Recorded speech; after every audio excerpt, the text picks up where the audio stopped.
My placement was at Newport Lakes Primary School and I was assigned to a grade 3-4 class. This was my first time being in a mixed age classroom, and here I had the opportunity to observe how children are able to learn together regardless of their abilities and age differences. My 2-week block consisted of teaching mathematical lessons. In total, I taught 4 lessons. Unfortunately, I did not get to teach a variety of maths lessons due to NAPLAN running those 2 weeks I was at placement. Therefore, I had to divide my lessons into 2 lessons using ICT and 2 lessons using other resources. For this placement, my mentor gave the lesson plans to me, and all I had to do was teach the lessons going off the maths planner for term 1. However, I often found the lesson plan to be very vague. Therefore, I had to do my own research, such as going on YouTube or finding resources on the internet, so that the lessons I was delivering were rich and insightful. As you can see, I used sticky notes to remind myself of what needed to be done for that lesson. This technique had helped me a lot throughout my placement. Lesson 1 and 2 focused on measuring the perimeter and area of quadrilateral shapes.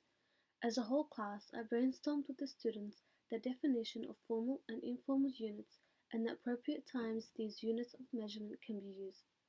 We watched a YouTube video on formal and informal units. The students were able to list a set of measurement tools such as duct tape, ruler, stapler, and hands, which were all types of formal and informal units. The third lesson was tied with their upcoming film festival. The students were to build a production studio by calculating the perimeters and area of each shape. On the grid, each sheet represented 1 centimeter, and this allowed students to measure the length using rulers. As you can see on the students' worksheet, they have labeled their production lot and then calculated the area and perimeter. The last lesson I taught involved students familiarizing themselves with the properties of 2D shapes. As a warm-up activity, I instructed students to use their iPads and find the list of shapes I have written on the whiteboard. After completing this task, students then drew these shapes on their maths books with the correct properties of each shape. After the students grasped the concept of 2D shapes, I then used ICT to enhance student learning. This is where I played the game called Kahoot with the class as a recap activity. To plan for multimodal learning, I used the 7E affordances to evaluate whether the online tool I'm using for my lessons are effective.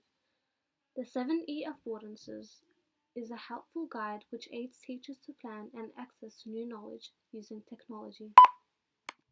One of the E affordances which Kahoot offers is ubiquitous learning. Students are able to access content from any computer or mobile device, anywhere and anytime. Learners are able to access other learning materials which are relevant to what they are currently learning. For example, if students are learning about 3D shapes, they're able to access a wide range of games in that category. Therefore, students are not limited in their resources. Kahoot offers text, media, and sound. While learners are playing the game, there's a step-by-step guide to ensure that they are familiar with the game. The combination of text, sound, and media allows learners to be actively involved and engaged in the learning materials which they are playing. Kahoot supports differentiated learning. The teacher is able to create a class quiz which meets the learning needs of all students. This is made possible by allocating a mixed ability group when conducting the game. Learners are able to create games which are challenging but at their level. Kahoot is student-centered.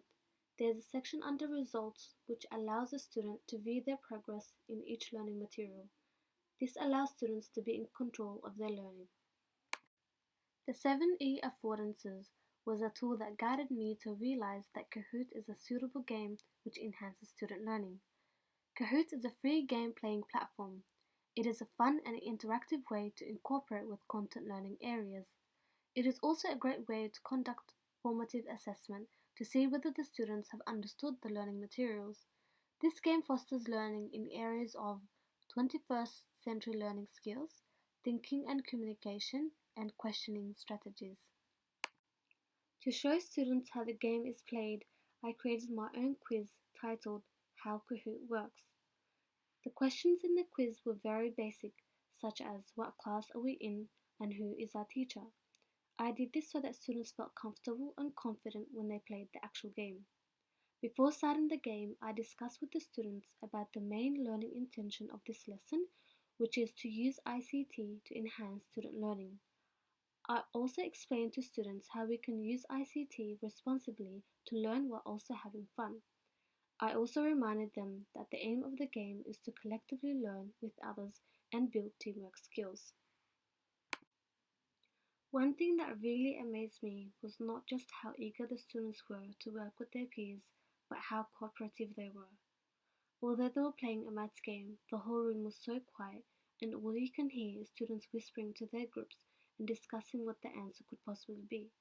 My mentor and I were very impressed at how positively the students reacted towards Kahoot. One of the main benefits of using ICT is that as a pre-service teacher, it allowed me to collect data which I was able to use to assess student learning. Presented on a spreadsheet under the results section, I was able to view the overall progress of the class after they conducted the quiz. It also allowed me to get feedback from the classroom and allowed for a discussion about what students thought and felt when they played the game. All 29 students agreed that in their own words, it changed the way I saw maths. In one way or another, all students explained that Kahoot allowed them to see that maths can be fun.